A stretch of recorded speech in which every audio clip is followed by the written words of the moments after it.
Elena Vasquez walked through the long corridors of Nexus Prime Station, her footsteps echoing in the vast space. The walls stretched high above her head, built for beings much larger than humans. Everything here was designed to make visitors feel small. The builders had succeeded. She carried a simple briefcase in her right hand and wore the dark blue uniform of Earth's diplomatic corps. No fancy decorations or medals adorned her chest. She looked like what she was, a middle-aged woman from a young species that had only been traveling between stars for 200 years. The other beings she passed in the corridors towered over her. Some floated instead of walking. Others moved on too many legs or too few. A few glowed with their own inner light. All of them stared at her as she passed. Some pointed. A couple laughed. Elena kept her eyes forward and continued walking.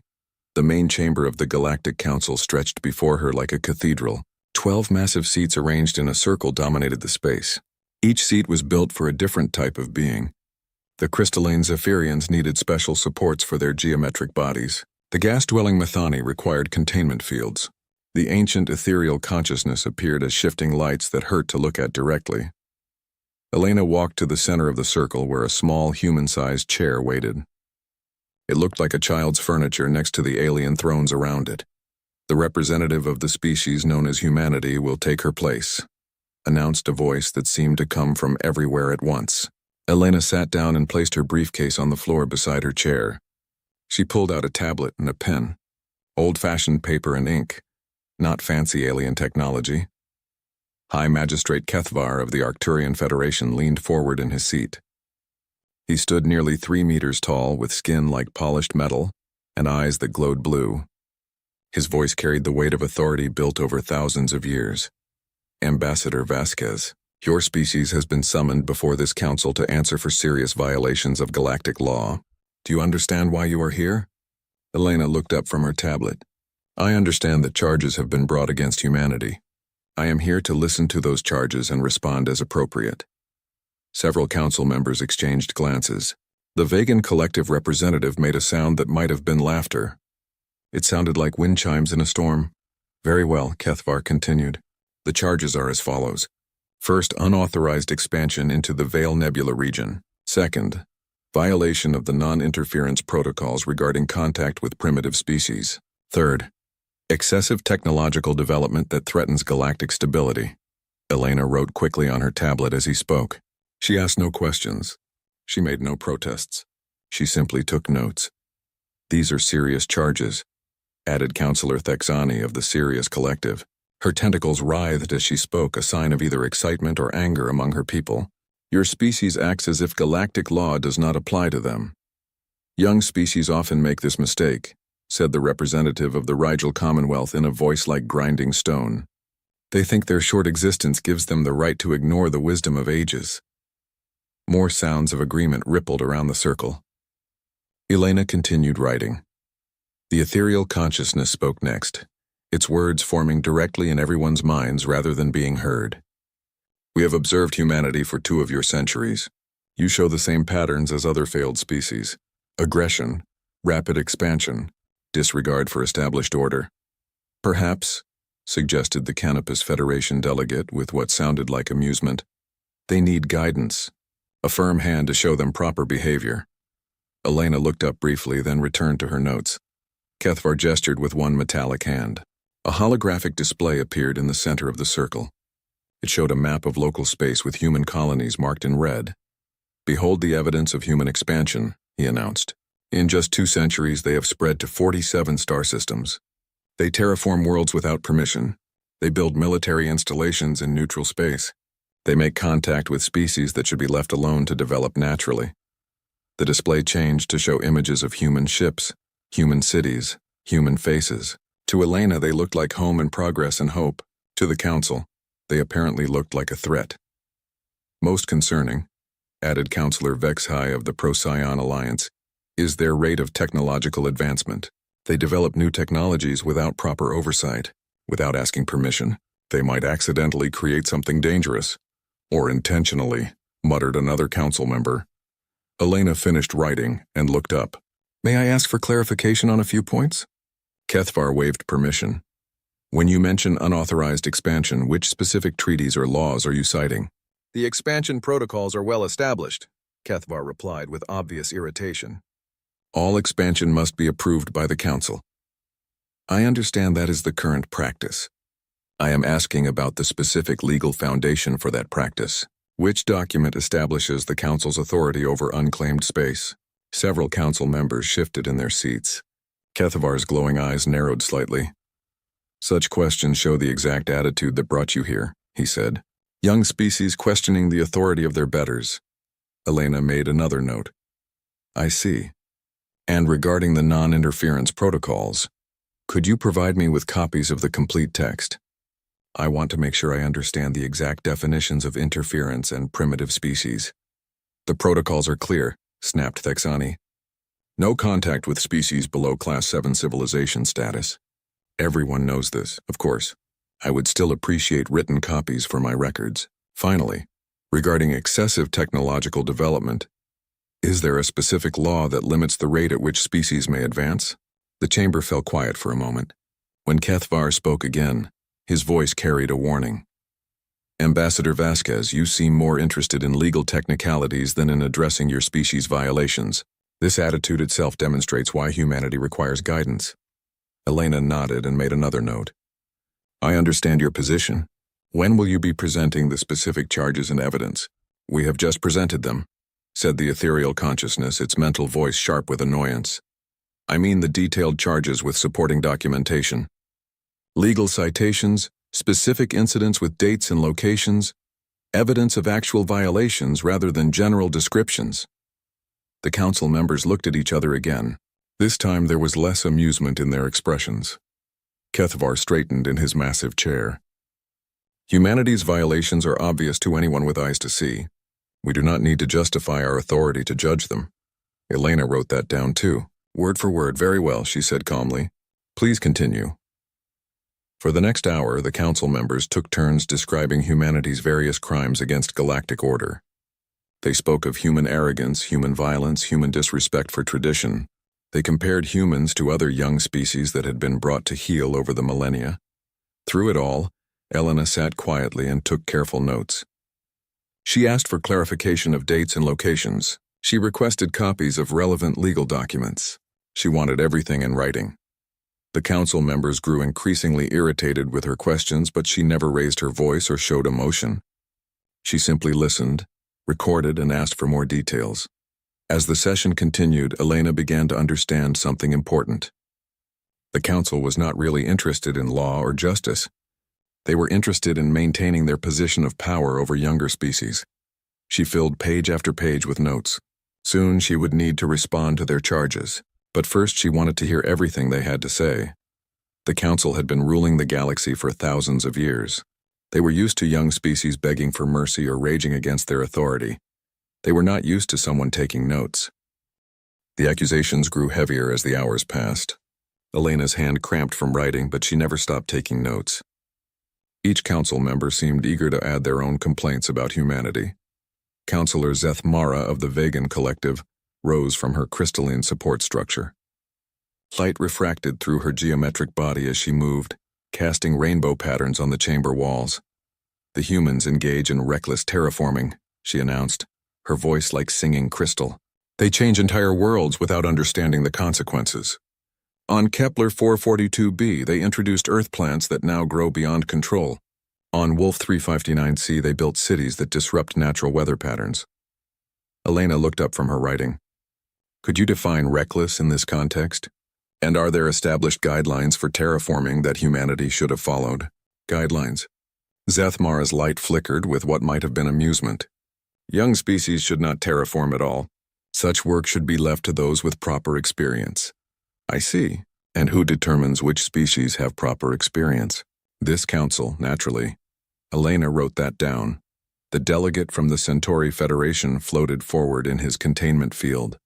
Inside the shimmering barrier, gases swirled in patterns that hurt Elena's eyes to follow. More concerning than terraforming, the being said in a voice like wind through metal, is their militarization of space. Humans build weapons platforms. They arm their merchant ships. They establish defensive positions around every colony. Elena's pen moved across the paper. Are there treaties that forbid defensive installations? The need for such treaties should be obvious, rumbled Councillor Crixton of the Rigel Commonwealth. His rocky features showed no expression, but his voice carried disapproval. Species that require weapons clearly cannot be trusted. Have humans ever attacked another species unprovoked? The chamber fell silent for a moment. Crixton's stone-like face remained impassive. They have the capability, he said finally. Intent and capability often become the same thing with young species. Elena noted that as well. High Magistrate Kethvar gestured again, and the holographic display changed. It now showed images of various alien worlds. Some looked healthy and thriving. Others appeared damaged or dying. But the most serious charge, Kethvar announced, concerns the non-interference protocols. Humans have made contact with 17 primitive species. 17! They share technology, provide aid, and worst of all, they involve themselves in local conflicts. The images on the display showed human ships landing on alien worlds, human doctors treating strange patients, human engineers building bridges and power plants. Look at this, Kethvar continued, pointing at one image. Humans on Gliesa 667c teaching the native population to use electricity. The species was not scheduled to discover electrical power for another 300 years. Elena studied the image. It showed a human woman in coveralls working alongside tall, thin aliens with 4 arms. They were building what looked like a solar panel array. What was the situation on Gliesa 667c when humans arrived? Elena asked. Irrelevant, snapped Thexani, her tentacles writhing faster now. The protocols are clear. No interference means no interference. I understand the general principle. I am asking about the specific circumstances. The ethereal consciousness pulsed brighter as it spoke directly into everyone's minds. The planet was experiencing natural climate fluctuations. The native species would have adapted eventually, or died out. Both outcomes are natural. Elena's pen stopped moving. She looked up at the shifting lights that represented one of the galaxy's oldest civilizations. The species was dying? Population reduction is a normal part of evolutionary development, the consciousness replied. Interference prevents natural selection from operating properly. Elena returned to her notes with renewed focus. Councillor Yexhai of the Procyon Alliance leaned forward eagerly. His insectoid features clicked and buzzed as he spoke. Humans also interfere in conflicts between species. On HD 4307G, they supported the losing side in a territorial war. They provided medical aid to refugees. They even gave weapons to the weaker faction. What was the nature of this conflict? Elena asked. One species was naturally dominant over the other. The stronger species was simply claiming territory that was rightfully theirs through conquest. Elena wrote faster. The accusations continued for another hour. Each council member seemed to have a favorite example of human interference or wrongdoing. The pattern became clear to Elena as she listened and wrote. The Tau Ceti incident, where humans had helped a species rebuild after their sun began to dim prematurely. The council called it interference. The species called it survival.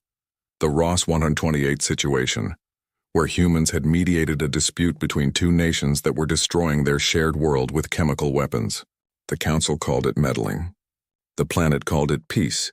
The Proxima b crisis, where humans had evacuated an entire species before their world was consumed by solar flares. The council called it disruption of natural processes. The rescued species called it miracle. And finally, Kethvar said, his metallic voice carrying finality, we come to the most damning evidence of all, human technological development.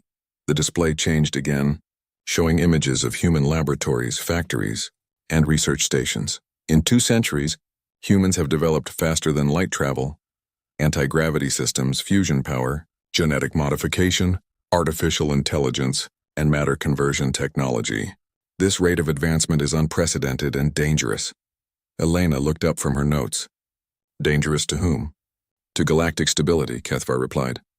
When young species develop technology too quickly, they inevitably use it for destruction. They create weapons that threaten everyone. Has humanity threatened anyone with their technology? They have the capability. Elena had heard that answer before. She wrote it down again. Councillor Vexhai buzzed excitedly. They develop technology without permission, without oversight. They might accidentally create something that destroys star systems. Or intentionally, added Thexani. Have humans caused any accidental destruction? Not yet, admitted Zethmara, but the risk remains. Elena filled another page with notes. As the session continued, she began to understand something else about the Council. They were not just interested in maintaining power. They were afraid. Afraid of change, afraid of progress, afraid of species that might challenge their authority. The final accusation came from the ethereal consciousness itself. Its mental voice carried the weight of millennia as it spoke. Humanity represents everything wrong with young species. They expand without permission. They interfere without consideration. They develop without restraint. They question authority without wisdom. They must be controlled before they destabilize the entire galactic order. Murmurs of agreement rippled around the chamber. Several council members nodded or made sounds of approval. Elena finished writing and looked up. Are there any other charges you wish to present? Kethavar consulted a display only he could see. Those are the primary violations. Do you have any response to these serious accusations?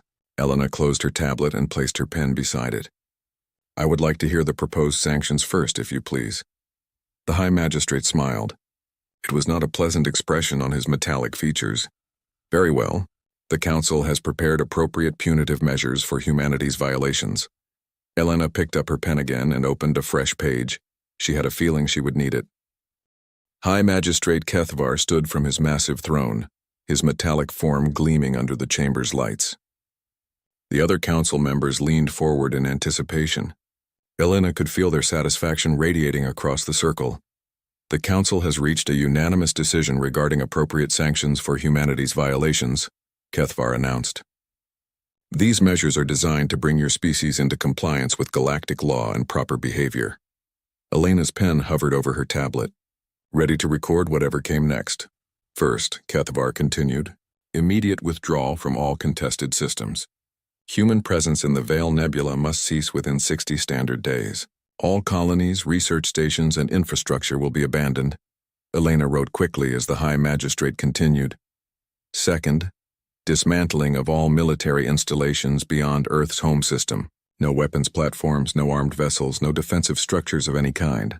Humanity will rely on Council protection for security. Councillor Thexani's tentacles writhed with pleasure as she added, third, cessation of all terraforming activities. Humans will not modify any more worlds without explicit Council approval for each project.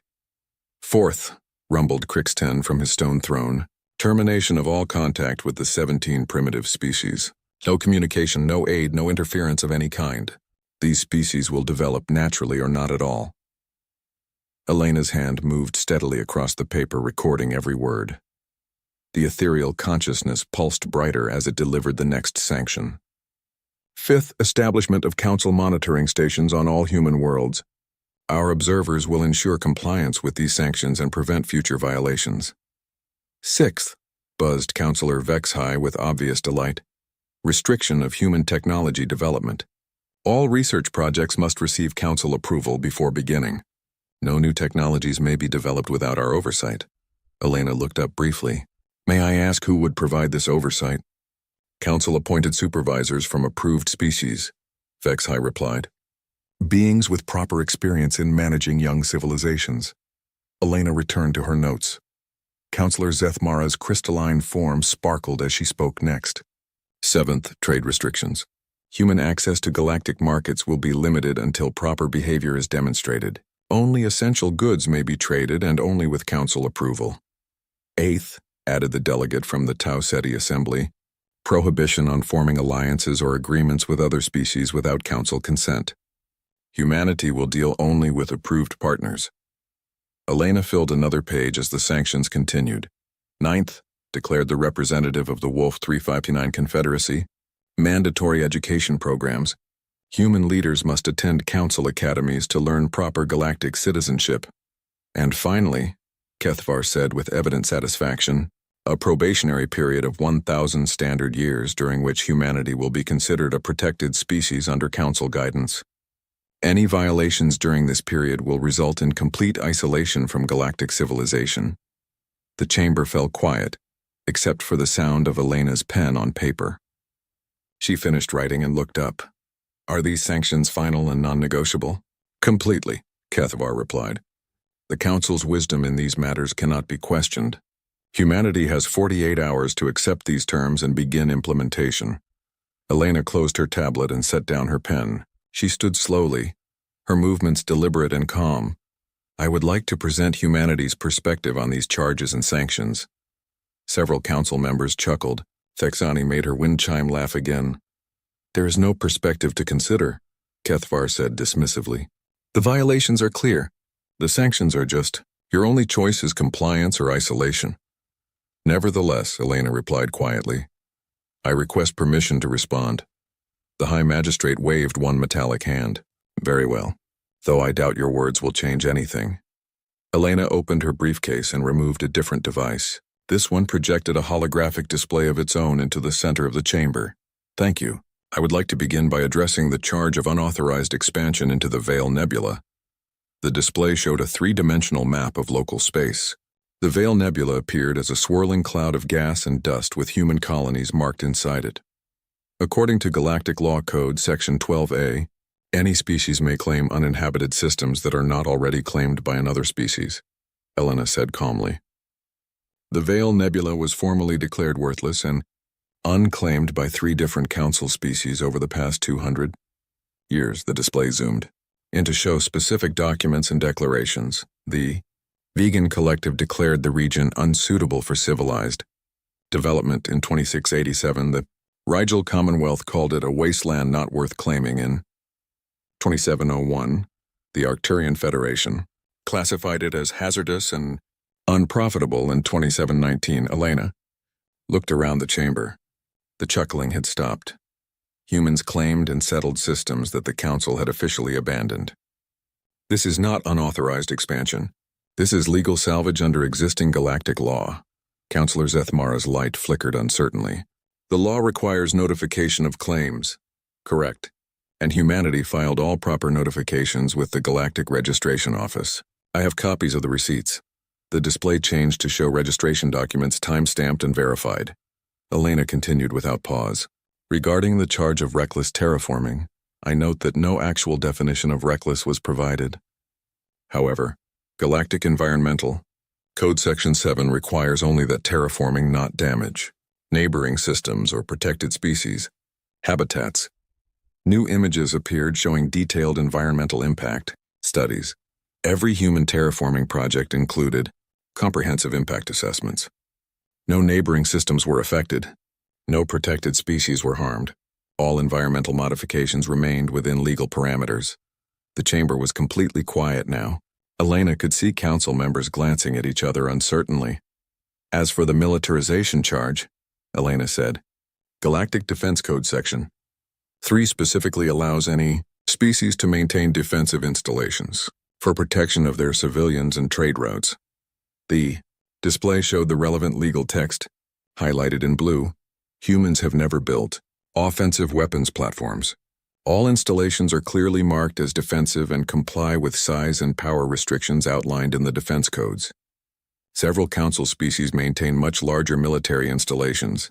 She paused to let that sink in. Now we come to the most serious charge, violation of the non-interference protocols. I have carefully reviewed these protocols and I found something interesting. The display changed to show the actual text of the non-interference protocols.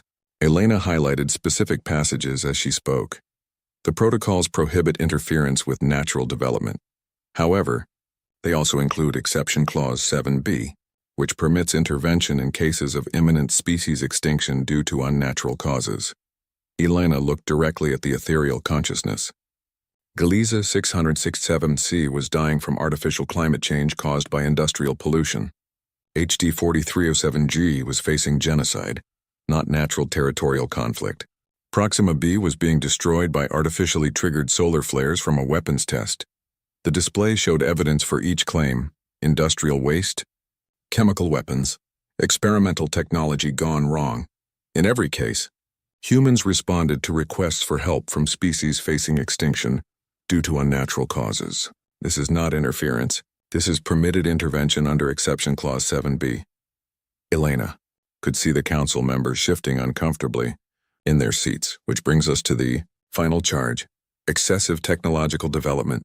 I searched extensively for any law that limits the rate of technological advancement for galactic species. She paused and looked around the chamber. I found no such law. In fact, Galactic Progress Code Section 2 explicitly encourages innovation and advancement for the betterment of all sentient life. The silence stretched for long moments. Finally, Kethavar found his voice. Legal technicalities do not excuse the disruptive behavior of your species. Elena nodded. Perhaps not. But they do prove that humanity has broken no actual laws.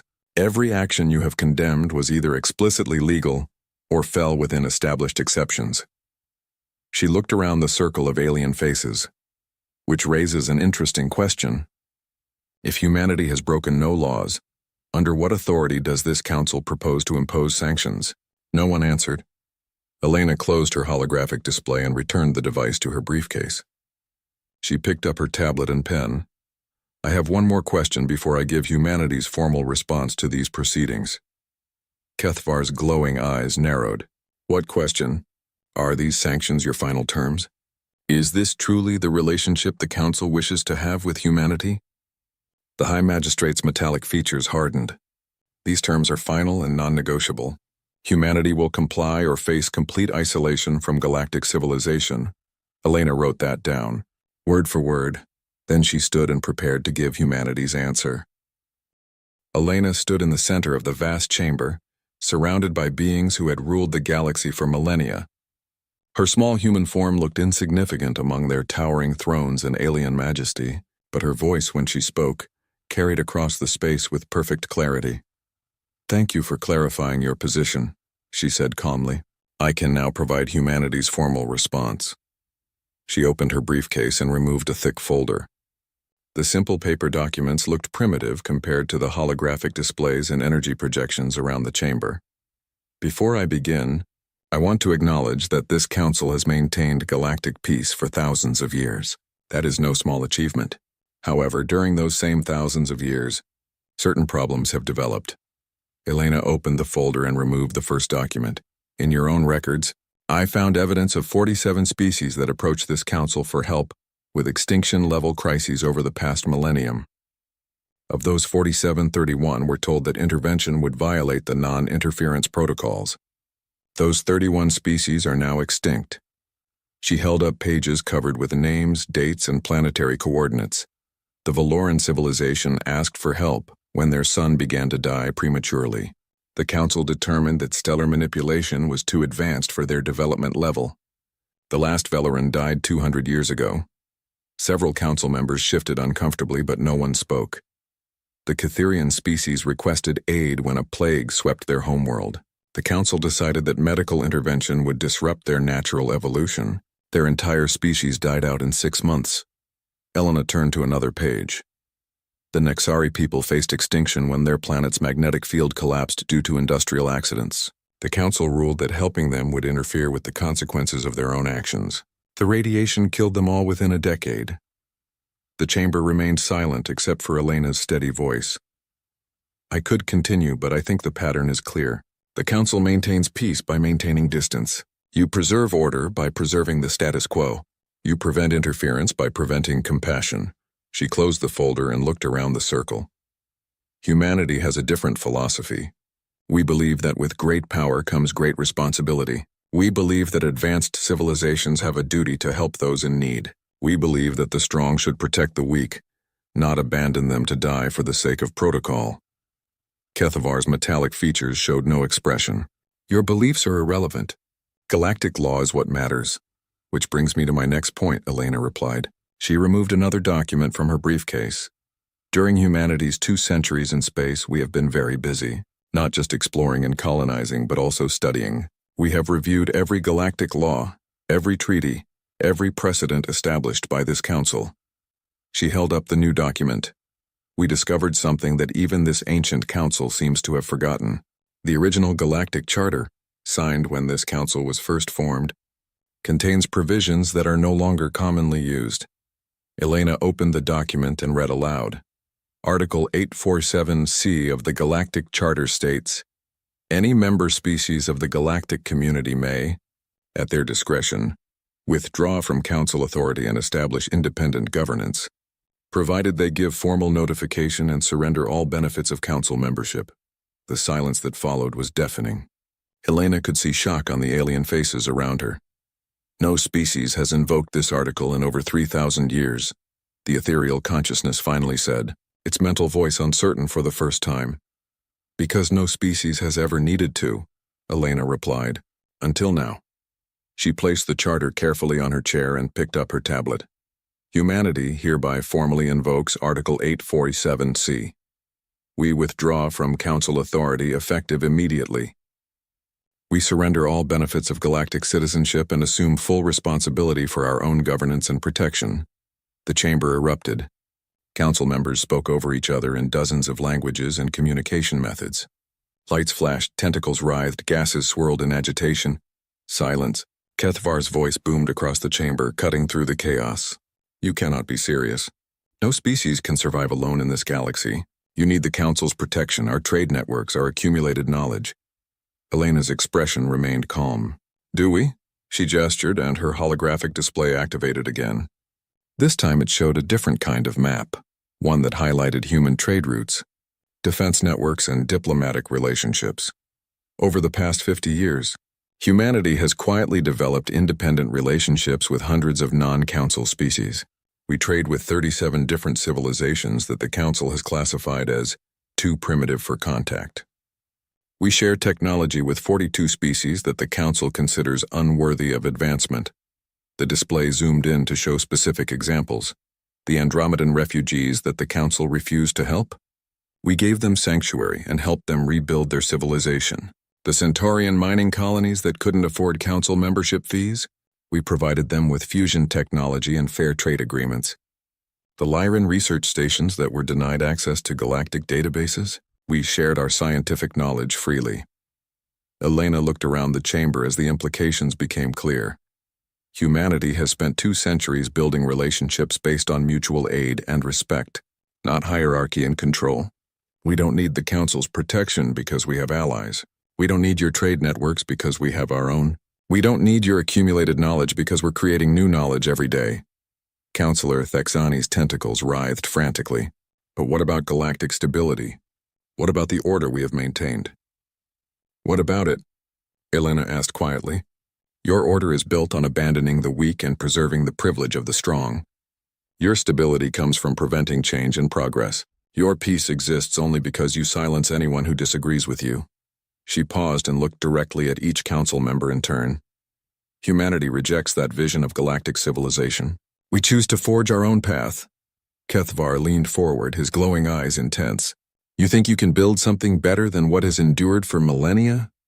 We don't think we can, Elena replied. We know we already have. She activated her display one final time. The hologram showed a complex network spanning multiple star systems, connecting hundreds of worlds and species. The Human Accord currently includes 237 member species. Unlike Council membership, our alliance requires no fees, no tests of worthiness, no surrender of sovereignty. Species join because they choose to, and they remain because they benefit from cooperation. The display showed statistics, trade volumes, technology sharing agreements, mutual defense pacts, joint research projects. Our member species develop at their own pace, with help when they ask for it and freedom when they don't. They solve their own problems when possible and receive aid when necessary. They advance their technology through cooperation, not competition. Elena gestured to specific data points. Since joining the Human Accord, not a single member species has faced extinction. 7 have successfully dealt with natural disasters. 12 have solved resource crises. 23 have advanced from pre-industrial to spacefaring status. 6 have developed faster than light travel independently. She closed the display and faced the Council. In 50 years, the Human Accord has saved more species than this Council has helped in 1,000. We've prevented more conflicts than you've mediated. We've created more prosperity than you've distributed. And we've done it all without forcing anyone to obey our rules or accept our authority. The chamber fell silent again. Elena could see fear in some of the alien faces now. Not fear of humanity, but fear of change. Fear of being proven wrong. Fear of becoming irrelevant. What do you want from us? Kethvar asked finally. Elena smiled for the first time since entering the chamber. It was not a victorious smile or a mocking one. It was genuinely sad. "Nothing," she said softly. "We want nothing from you at all." "That's the point." She began packing her materials back into her briefcase. "Humanity came to the stars hoping to find kindred spirits. We hoped to discover civilizations that shared our values of exploration, cooperation, and mutual aid. Instead, we found a bureaucracy more concerned with maintaining control than promoting progress." Elena closed her briefcase and picked it up. "So we decided to build what we were looking for ourselves." Elena walked toward the chamber's exit, her footsteps echoing in the sudden silence. The massive alien forms around her seemed frozen, as if her words had turned them to stone. She reached the great doors before anyone found their voice. "Wait," called Kethvar, his metallic voice carrying desperation for the first time. "You cannot simply leave. There must be negotiations, compromises. Surely we can reach some accommodation." Elena paused at the threshold but did not turn around. "You had 2 centuries to reach accommodation with humanity. You chose intimidation instead." "We maintain order," protested Councillor Thexani, her tentacles writhing with agitation. "Without the Council's authority, the galaxy will descend into chaos." "Perhaps," Elena replied, still facing the doors. "Or perhaps it will ascend into something better." She turned back to face the Council one final time. The beings who had seemed so imposing when she arrived now looked smaller somehow. Ancient, tired, afraid of a future they could not control.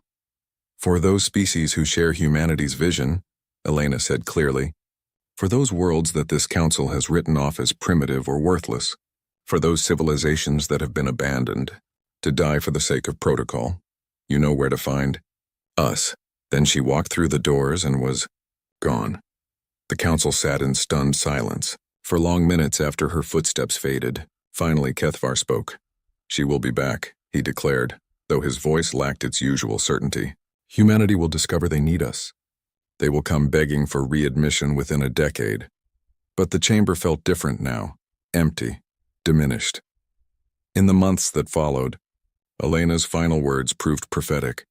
The first to reach out were the 17 species that humanity had interfered with. They formally petitioned to join the Human Accord within days of Elena's departure.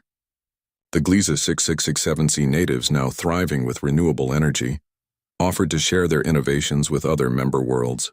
The HD 4307G refugees became some of the Accord's most effective peacekeepers, helping to resolve conflicts through mediation rather than abandonment.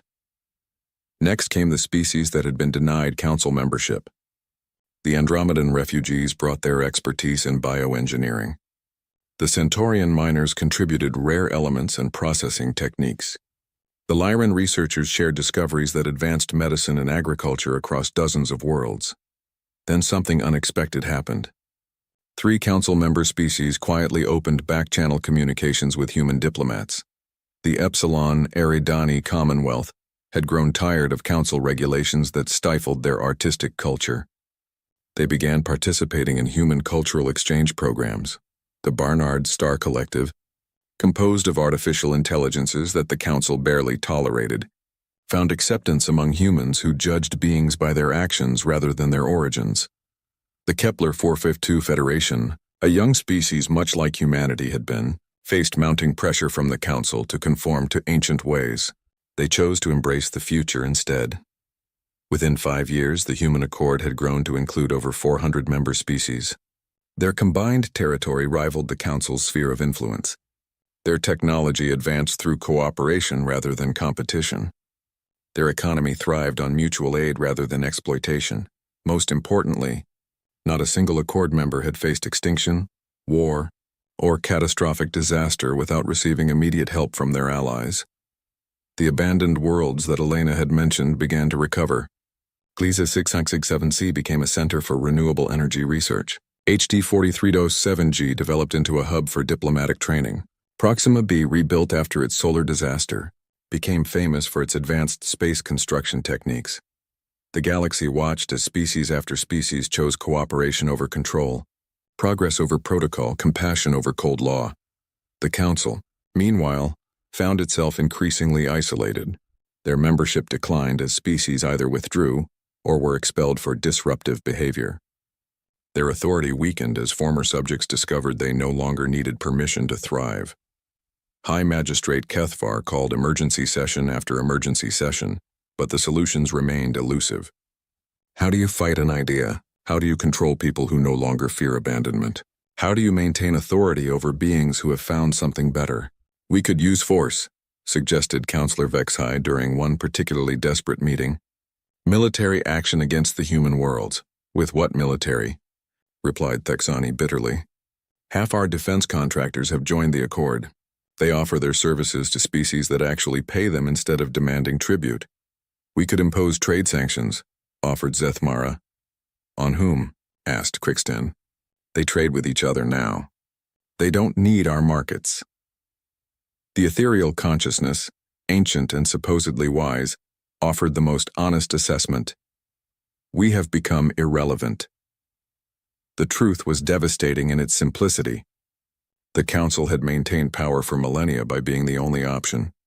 They were the sole source of protection, trade, and advancement for spacefaring species. Join the Council or remain isolated and vulnerable. But humanity had created a different option.